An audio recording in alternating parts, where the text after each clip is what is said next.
Pemirsa, terima kasih pian masih bersama kami. Berita selanjutnya Mahabarakan.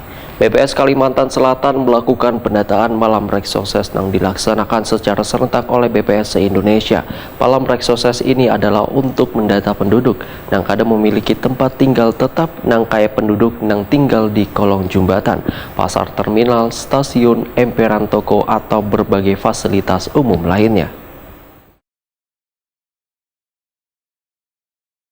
Badan Pusat Statistik BPS Kalimantan Selatan melakukan pendataan malam reksosek atau registrasi sosial ekonomi yang dilaksanakan secara serentak oleh BPS Indonesia malam Minggu 29 Oktober 2022 mulai pukul 22 WITA hingga Minggu 30 Oktober 2022 sekitar pukul 6.00 WITA. Kepala BPS Kalimantan Selatan Yos Rusdiansa Wetakuni Prima TV membedakan malam reksosek ini adalah untuk mendata penduduk yang kadang memiliki tempat tinggal tetap yang kaya penduduk yang tinggal di kolong jembatan, pasar terminal, stasiun, emperan toko, taman umum, atau berbagai fasilitas umum lainnya termasuk gelandangan di trotoar jalan. Selain itu, awak kapal berbendera Indonesia yang bersandar di pelabuhan.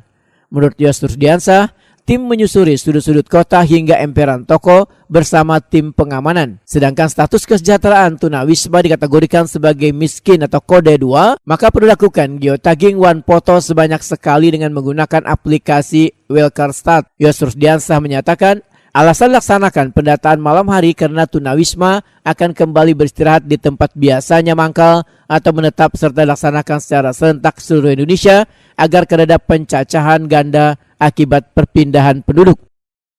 Masyarakat yang berkemiskinan tunawisma berada di pasar Batua dan pasar Sekumpul. Sementara untuk pasar Dekatan Anyar dan Gambut sudah bergerak menuju lokasi. Karena ini kita cukup dekat sehingga kita mengambil waktu yang pas untuk ke lokasi. Mudah-mudahan seluruh kegiatan di seluruh kabupaten kota pada malam reses ini berjalan dengan lancar. Yos Rusdiansa berharap pendataan ini berjalan dengan lancar, Wan mendapatkan hasil yang terbaik gasan Banua Wan Indonesia.